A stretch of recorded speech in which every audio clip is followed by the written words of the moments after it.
everyone, welcome back to my channel for a brand new mystery with Mollie. If you are new around here, if you have never seen my face on your screen before, then hi, my name is Mollie and I post true crime videos like this every single week. So if you think that that is something that you might want to stick around for, then please do subscribe. And don't forget to switch on the little notification bell so that YouTube will let you know whenever I post a new video. This week, we are going to be talking about a solved case from California when a bright and intelligent university student just mysteriously vanished one night during winter break in 2018. His family immediately started doing their own digging to trace his final movements, and in checking his social media, they were able to identify the last person that he'd had contact with before his sudden disappearance. Whilst this individual claimed to have no knowledge of his whereabouts, when a missing persons case was launched, police immediately had their doubts about his story, as it was soon discovered that he had a reputation of spreading vile hatred towards minority groups of people. And when a body was found and this case advanced to a homicide inquiry, it became clear that the last person to have seen the victim alive would have had a motive to want him dead, as he was a part of the same communities that the top suspect despised. This is the story of a horrific murder fueled by hate and prejudice. Join me as we delve into the tragic case of Blaze Bernstein. But quickly before we get into the case, I would like to say a big thank you to Cash Giraffe for very kindly sponsoring this section of the video. Cash Giraffe is a loyalty rewards app that allows users to earn real money just for playing popular mobile games, which is literally amazing for me because I love mobile games. Playing them is how I like to relax and unwind during the evenings in my downtime. So playing them through Cash Giraffe means that I'm getting rewarded for doing something that I already love to do. And it's so easy. You just download Cash Giraffe from the App Store. It's completely free to download on both iOS and Android devices. You grant the app permission to track your game's progress, pick a game that you would like to play, with some games offering higher rewards than others, and then off you go. Start playing and earn at the same time. I'm currently playing a game called Coin Master Board Adventure through Cash Giraffe, and with each game that you play and each level you complete, you'll earn coins which you can then cash out, and you can even earn extra coins during bonus events. When I've earned enough crystals for a withdrawal, I usually like to cash out via PayPal, but you can also withdraw through Amazon gift cards as well as some other top brand coupons. There are no ads, no fees, no credit card details required, and Cash Giraffe never collect or share any of your personal data. So if you would like to join the millions of players who are earning daily with Cash Giraffe, then you can download the app for free by clicking the link in my description box. And if you go through my link, then Cash Giraffe will give you 3,999 gems as a welcome bonus to get you started. Thank you so much once again to Cash Giraffe for sponsoring this video and supporting the channel. Thank you to all of you guys watching for always showing your support to the sponsors that we work with on this channel. And now let's just get into the case. But just before we continue, please listen carefully to the following. This video involves heavy themes such as homophobia and abuse towards the LGBTQ+ community, as well as racism and anti-Semitism. Viewer discretion is advised. So for this week's case, we are going back more than 6 years ago now to early 2018 in Lake Forest, a city located in Orange County in the state of California in the US. And this is Blaze Bernstein. He was a 19-year-old boy who in 2018 was living in Lake Forest with his family. Blaze Nathan Bernstein was born on the 27th of April 1998. He was born and raised in Lake Forest. I believe he'd lived there his whole life. His father was named Gideon Bernstein, his mother was named Jeannie Pepper, and Blaze was one of 3 children, the oldest of 3 children. He had a younger sister named Bo and a younger brother named Jay. The Bernstein family were Jewish. They were very devoted to their Jewish faith. They were active members of the university synagogue in California, and Blaze loved it. He loved his Jewish heritage and religion. Every single Saturday, he would help out at his synagogue as a madrik, which is like a youth leader in the Jewish community, and he was described as being very much a leader. He was always standing up for what he believed in. He wasn't afraid to share his opinions, but he could also be quite quiet and shy at times, and his parents Gideon and Jeannie actually described their eldest son as being, quote, magical, and someone who liked to turn the ordinary into the extraordinary. Blaze just seemed to be so full of life, such a character. He was said to be very friendly and outgoing and enthusiastic, and his mother Jeannie also said that she used to call him the unicorn because he was just different and creative, and he just kind of threw himself into every single activity, wanted to soak up every experience that he could, and he had such a variety of different hobbies and interests, did Blaze. He was a very intelligent young man, and he loved science, he loved poetry, creative writing, he loved the performing arts, he was a very talented singer, he loved cooking, he was very good at cooking and whipping up different meals for his family. So I mean, in terms of future careers, there were so many options for Blaze, so many things that he could have gone on to do because he was just so good at so many different things. But ultimately, after graduating from the Osher High School, the Orange County School of the Arts in California, Blaze decided to go on and study medicine. He became a pre-med Ivy League student at the University of Pennsylvania, which meant that he had moved away from home. He moved from California to Pennsylvania. He made new friends at university, and he seemed to be really enjoying uni life, really enjoying his studies. And of course, he kept in constant contact with his family back home in Lake Forest and his old friends. One of Blaze's best friends from high school was named Rhea Rofsky. They'd been very close friends for a number of years. They were childhood friends. And in fact, Rhea was one of the first, if not the first person that Blaze actually confided in about his sexuality. Blaze had come to the realization that he was gay, and one day he and Rhea were walking along the beach in California when he told her that he was homosexual, which Rhea says was really hard for him to admit. He was quite emotional and upset when he confessed this to Rhea because, you know, it was something that he'd always just kept to himself, always kept a secret. So I can imagine that it was very overwhelming for him to finally share that secret with someone. But Rhea was very supportive. I believe she herself was bisexual, so she told Blaze that it was okay, it was more than okay that he liked boys and that love is love. Blaze hadn't come out to his family yet, but his parents, Gideon and Jeannie, did kind of always have a feeling that Blaze might have been gay. They never outright asked him about his sexuality, as they probably thought that he would tell them when he was ready to. But when they had a sense that he might have been questioning it, they made sure that he knew that, again, it was okay, whatever he was feeling was okay, and that they would always love him and accept him for who he was no matter what. Blaze was always so close to his family, and it's so clear from how his parents speak about Blaze just how proud they were of him and how much they adored him. And so, of course, they were very excited to have Blaze back home with them for winter break in late 2017. Blaze returned home to Lake Forest from uni. He celebrated Hanukkah with his family, and he was just enjoying spending time with them before he was due to return to his studies in Pennsylvania for the next semester. However, Blaze's time with his family, his winter break, was very unexpectedly cut short when one night in early 2018, the 19-year-old pre-med student just seemed to mysteriously disappear. It was the 3rd of January 2018, a Wednesday, and that day Blaze had a dentist appointment scheduled. He was supposed to meet his mother Jeannie at the dentist. However, bizarrely, for some reason, Blaze just never turned up, and he didn't contact his mum to let her know that he wouldn't be coming for whatever reason. So confused, Jeannie rang her husband, Blaze's father Gideon, whilst he was at work, asking if he had heard from their son, if he knew where Blaze was, but Gideon didn't. And that was when Gideon asked Jeannie, well, do we know if Blaze went out last night? And if he did he come home? And Jeannie said, I don't know. So starting to panic slightly, Gideon and Jeannie both rushed home. They rushed upstairs to Blaze's bedroom,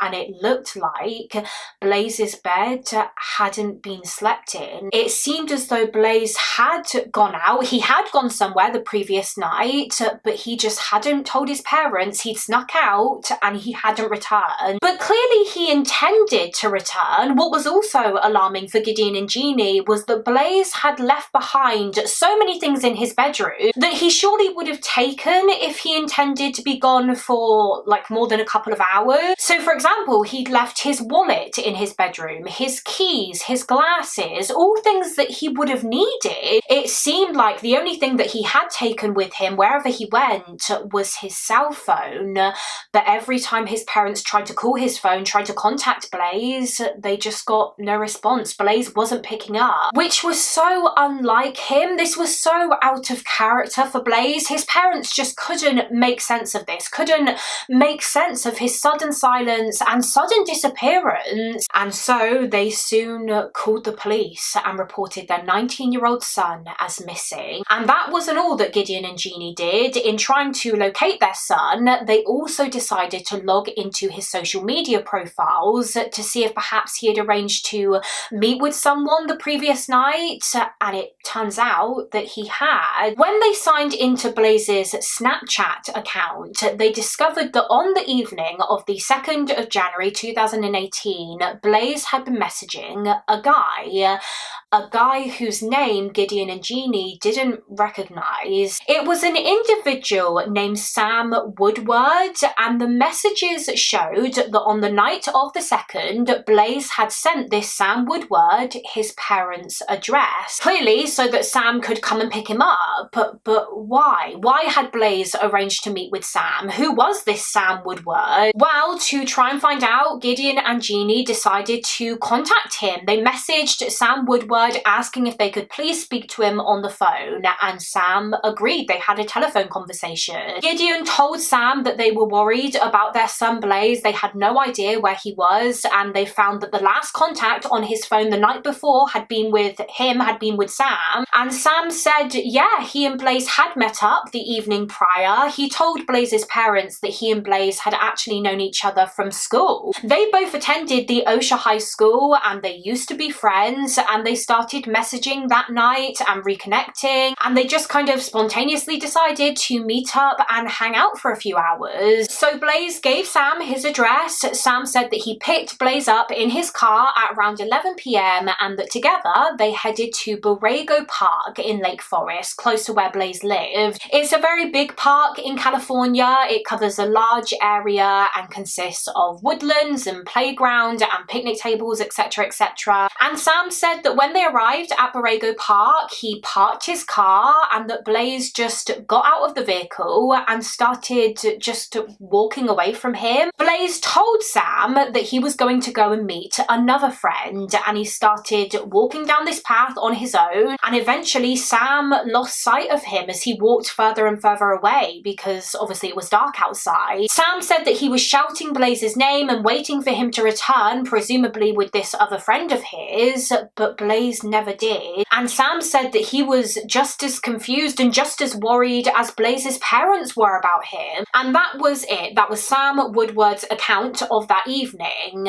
However, it was an account that not many believed, to be honest. And Sam Woodward pretty quickly went from being this innocent bystander, I guess, almost good Samaritan, to a potential person of interest in this case, person of interest in Blaze's very sudden disappearance. The reason being because of his reputation.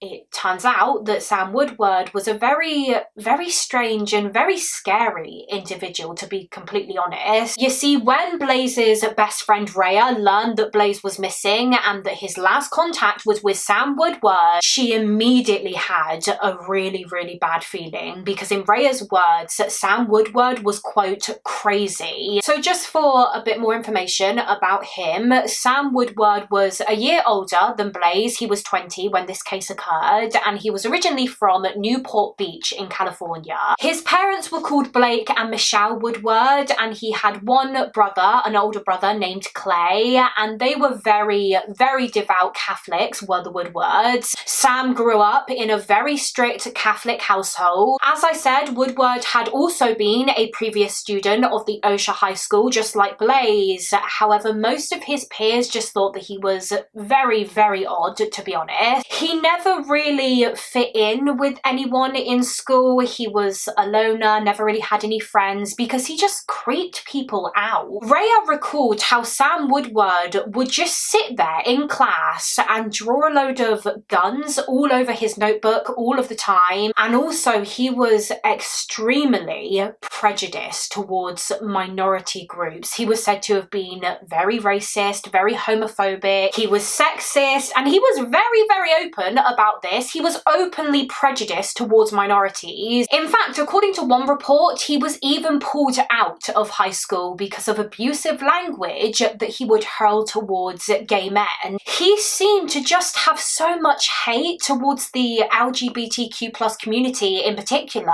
And not just them, another group that Sam Woodward seemed to despise were Jews. He hated Jewish people. He was a neo-Nazi. In fact, whilst he didn't really have any friends in school, didn't fit in with any kind of clique there, he did seem to find his people, if you can even call them that, online in the form of a neo-Nazi terrorist network. They were called the Atomwaffen Division, an organisation which I believe began in 2015, and they would encourage their members to target those who were specifically LGBT and Jewish. Atomwaffen is apparently the German word for atomic weapons, and I believe they mainly recruited young men to join as members via the internet online, which is how Sam Woodward found them, but they would also try to recruit people on university campuses in the US with posters that would read, "Join your local Nazis." I mean, it's just sickening. Such a vile and hateful organisation. And again, Sam Woodward was very much an active member of Atomwaffen. He expressed his hatred towards Jewish people. He expressed his hatred towards gay people. Two main aspects of Blaze Bernstein's identity, I guess. And now Blaze was missing,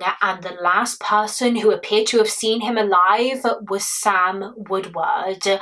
So of course this was very, very alarming. Upon launching a missing persons inquiry for Blaze, police of course spoke to Sam Woodward themselves, but he gave the same story to them that he gave to Blaze's parents. That yes, he'd met up with Blaze, he picked him up on the evening of the 2nd of January, but that Blaze just walked away from him in Borrego Park, and that he had no idea where he was now. And whilst police were, of course, highly skeptical of Woodward's account, they didn't actually have any evidence yet to prove that he was lying, because they themselves had no idea where Blaze was, and so searches for him were quickly underway. Obviously, the area that the police mainly focused their searches on was Borrego Park. Many police officers were drafted in to search all areas of the park for any trace of Blaze. Blaze's synagogue got heavily involved in the search. Members were doing everything that they could to help and support the family. Missing posters and flyers with Blaze's face on were created and distributed. The police appealed to the media and the public, as did Blaze's parents, Gideon and Jeannie. They did a televised appeal pleading for information regarding their son's whereabouts. But unfortunately, days started to pass and there was nothing, absolutely no sign and no trace of Blaze. Eventually, a week passed, a whole week since his disappearance, and although police had spent the last week scouring Borrego Park, on the 9th of January 2018, they decided to try one more time, conduct one more final search of the park, because by this point they had actually obtained cell phone data which proved that sure enough Blaze and Sam Woodward had been to the park together on the night that Blaze vanished. So on the 9th of January, search teams descended on the park once again,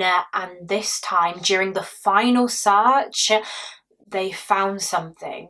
They found Blaze. It was pouring it down with rain when one officer noticed what looked like a mound of dirt hidden underneath this large tree branch in one spot in the park. It looked like this mound of dirt was covering a shallow grave. So police started digging and their worst fears were realised. This was a grave. Hidden underneath the dirt and the soil, they discovered the dead body of 19-year-old Blaze Bernstein. Blaze had been murdered, and in such a brutal way as well. He'd been stabbed to death. It was determined during his autopsy that he'd been stabbed with a knife 28 times in total, mainly in his neck. He had about 14 stab wounds to the left side of his neck and 5 stab wounds to the right side, and then he also had other stab wounds in other areas images of his body as well, but yeah, his neck was clearly the focus of this attack. I mean, 28 times is just overkill, isn't it? That just demonstrates the pure rage and anger that Blaze's killer clearly felt towards him. Blaze tried to put up a fight. Apparently he had cuts and defensive injuries to his hands and his fingers where he tried to fight back, but I mean, really, he stood no chance against his armed attacker. Buried underneath Blaze's body, about 8 inches underneath, police also recovered his missing cell phone, which was broken and obviously covered in dirt. And following the discovery of his body, Blaze's family were informed that the search for him was now over and that this case had become a homicide inquiry. Blaze's mother, Jeannie, later said, quote, "I will never forget hearing for the first time that Blaze had been stabbed 28 times. It's the single worst, most painful thing that has ever happened to me, to know that he died in such a horrific, horrible way." And of course, police already had a top suspect in this case, Sam Woodward. 3 days after Blaze's body was found, on the 12th of January 2018, the 20-year-old was arrested for murder and taken into custody, whilst detectives began searching for solid evidence which linked him to the crime. They seized Woodward's car and had that forensically examined, and during these searches, they did find blood in there. While Sam had clearly made efforts to try and clean his car, they still found blood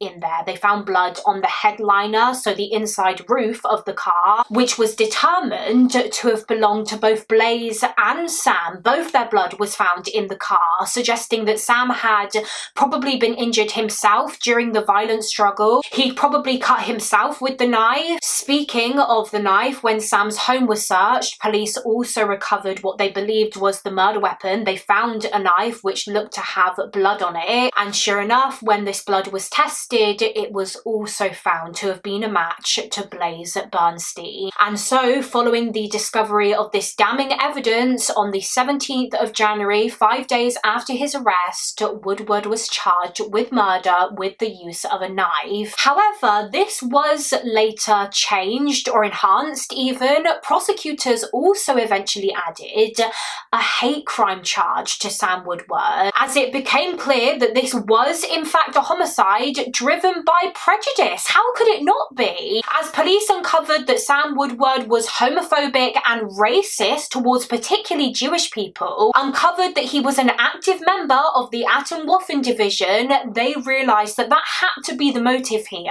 Sam targeted and killed Blaze Bernstein simply because of who he was. And what just makes this even more sickening is that whilst everyone else, whilst all of Blaze's family, all of his friends, the Jewish community, the LGBTQ+ community, and everyone else in Orange County shared their devastation and heartbreak at the news of Blaze's death, whilst everyone else was mourning, members of the Atomwaffen division celebrated it. They celebrated Blaze's death. They hailed Sam Woodward a hero. He was a hero for taking out a gay Jew. To them, this was something to be proud of. And what's even more awful is that Blaze's grandmother, Leah, was actually a Holocaust survivor. She was just a child when the Holocaust occurred, and she is one of the few Holocaust survivors who is still alive today. She escaped one of the most horrendous events in history with her life, the genocide of millions of Jews, and then decades later her grandson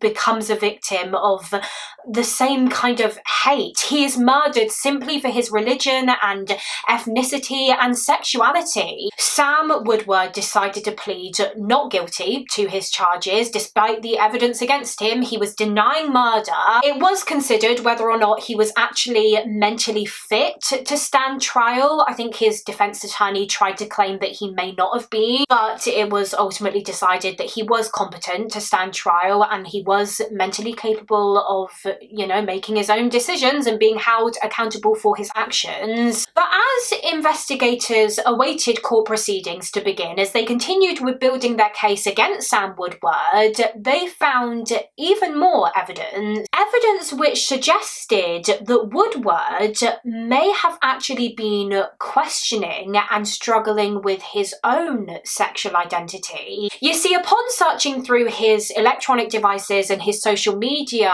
whilst police found a hell of a lot of, Nazi-related propaganda and content, they also actually discovered that Sam Woodward would view gay pornographic material online and also visit gay dating websites. He would chat to gay men on dating apps like Tinder. In fact, it turns out that Sam and Blaze had actually been in contact with each other via Tinder. That was how they kind of became reacquainted, I suppose. After high school, they'd matched on Tinder and would send flirty messages to each other. Blaze had messaged Sam saying that he thought he was hot and attractive, and Sam basically said it back, said that Blaze wasn't too bad himself. So was that the real reason why they'd met up on the night of Blaze's death? Did Blaze think that maybe they were going on a date or that they were going to hook up? Had Sam just pretended to also be into guys to maybe lure Blaze in, make him think that he was interested in Blaze romantically, when really he just wanted to kill him because of his sexuality and religion? Was Sam experiencing internalized homophobia? Was the reason he expressed so much hatred towards the LGBTQ+ community in particular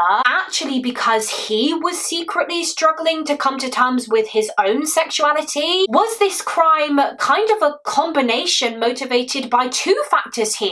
His internalized anger towards his own sexual identity, but also his just general hatred towards the Jewish community. Sam Woodward's trial would actually not begin until April of 2024, so just last year and more than 6 years after Blaze's death. I think there were a few reasons for the delay, the main being obviously the COVID pandemic that put a lot of criminal court cases on hold, but also there were delays because apparently Woodward went through a number of different lawyers and defense attorneys. There were also delays while psychiatrists examined his mental health to determine that he was fit to stand trial. So yeah, lots of things that meant that the trial had to constantly be postponed, but in April of 2024 it finally began, and the prosecution had to prove to the jury that not only was this a murder, but that it was a murder motivated by prejudice, that this was a hate crime. This was important to prove because if Woodward was just convicted of murder, whilst he would still get life in prison,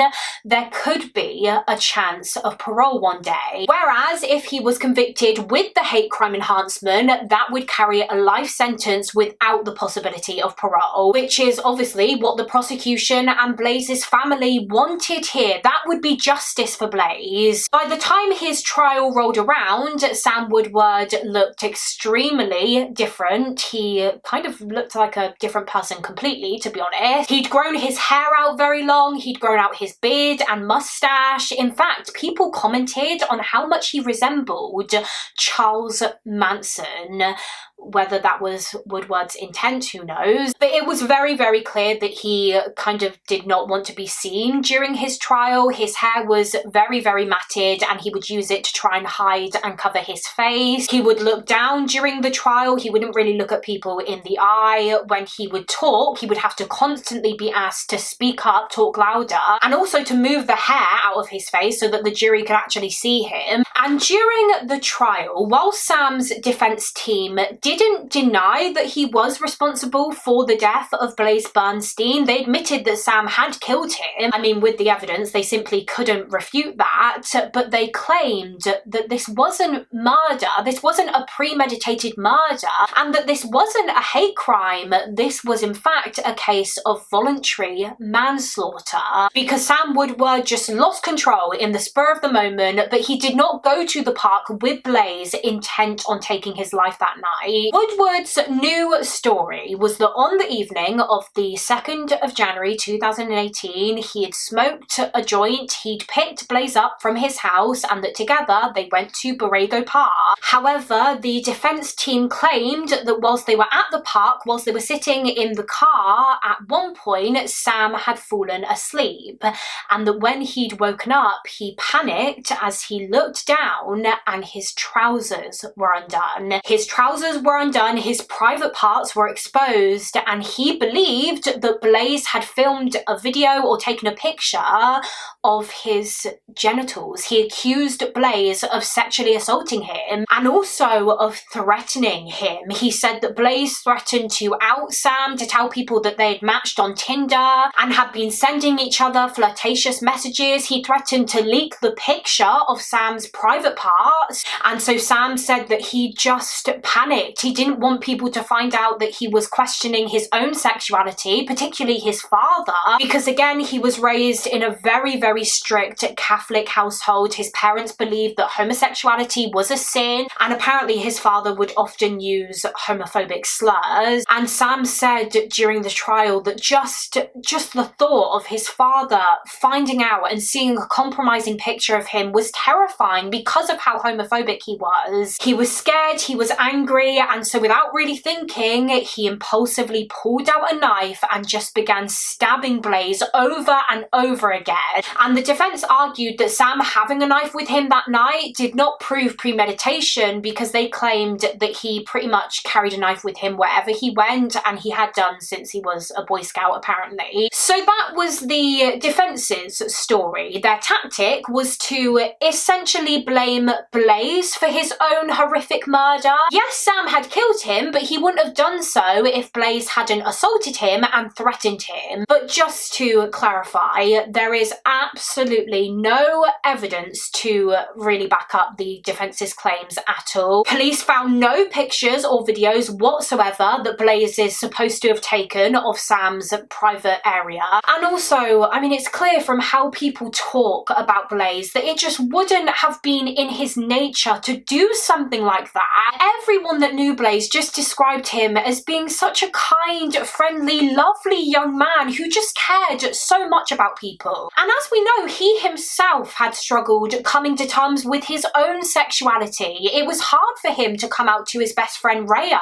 So the idea that he would threaten to out someone else just doesn't make sense at all. It was obviously the prosecution's case that this was murder. This was a planned murder, that Woodward did in fact lure Blaze out of his house and to the park that night with the intention of killing him simply because of his sexuality and because he was Jewish. The prosecution talked the jury through his association with the Atomwaffen division, the neo-Nazi network. They showed messages that they'd found which he'd sent to other members of the organisation, messages where he talked about how he would bait and taunt gay men on dating websites and how he'd actually attacked another gay man before. They found that at one point before Blaze's death, he'd posted a picture of a knife with a message that read, quote, "Texting is boring, but murder isn't." I mean, just that in itself shows you that Woodward was thinking about murder before this case even occurred. They showed pictures of Woodward doing the Nazi salute with other members of the Atomwaffen division. He wouldn't just converse with them online, he would meet up with them, and they would all wear these skull face masks. He even travelled to Colorado at one point to meet up with one of the Atomwaffen neo-Nazi leaders, James Mason. He'd been to an Atomwaffen training retreat in Texas, which was apparently called Hate Camp. All these things, all these horrible, horrible things, that's how involved he was, how much he inserted himself into this vile club. The trial lasted for about 2 months, and on the 3rd of July 2024, the jury was sent off to deliberate, and that same day they came back with a verdict of guilty. The jurors rejected the defence's claim of voluntary manslaughter and found Sam Woodward guilty of the first-degree murder of 19-year-old Blaze Bernstein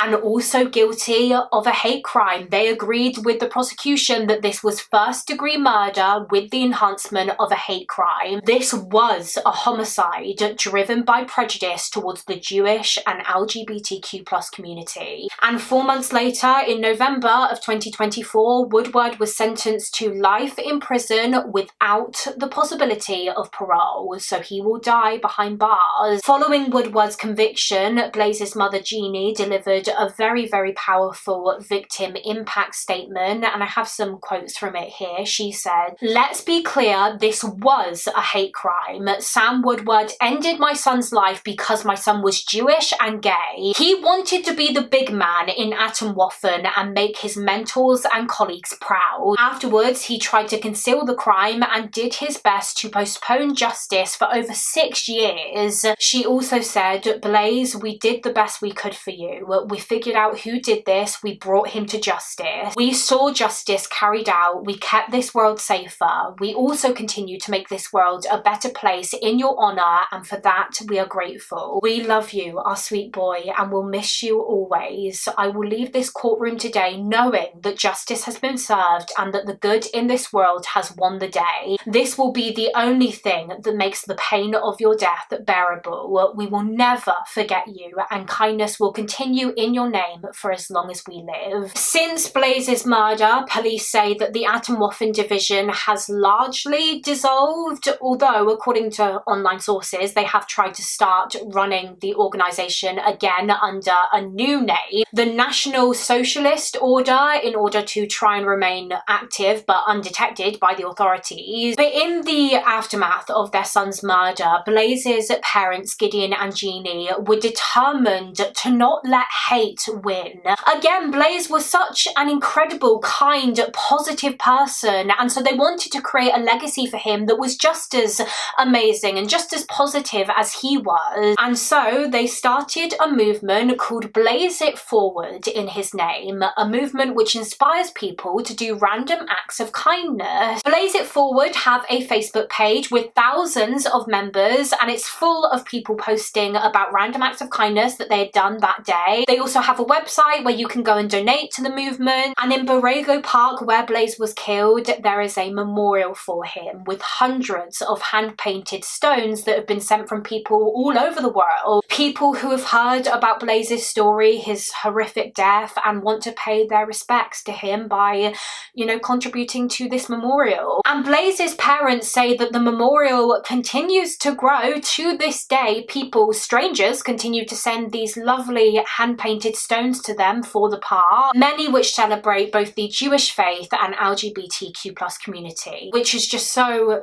sweet and lovely. And again, what an incredible legacy to Blaze. His death was so evil and so horrific, but his family don't want him to just be remembered for that. They want him to be remembered for the wonderful person that he was in his short 19 years of life. And Blaze It Forward is a way to remind people of that, remind people of just how beautiful and creative he was, and to celebrate it and encourage others to do the same, to put out the same love and positivity into the world that Blaze did. And that concludes this case. That is the case of Blaze Bernstein. I will leave a link to the Blaze It Forward website in the description box, as well as a link to their donation page if you would like to contribute to the work that they do. And perhaps this video and Blaze's story might encourage everyone watching to do their own random act of kindness today. Whether that be something as simple as, complimenting a stranger, or just doing something to make someone smile, make someone's day. But yeah, that is it for this case. As always, please do let me know your thoughts and opinions on the case down below in the comments. I would love to hear what you guys think. And also feel free to let me know of any other cases that you would like to see me cover on this channel. Again, you can pop them down in the comments below, or you can go through my case request form, which is always linked down below in the description box. Thank you all so much for watching. Please do give this video a thumbs up and subscribe if you haven't already, and I will see you again next week for another mystery with Mollie.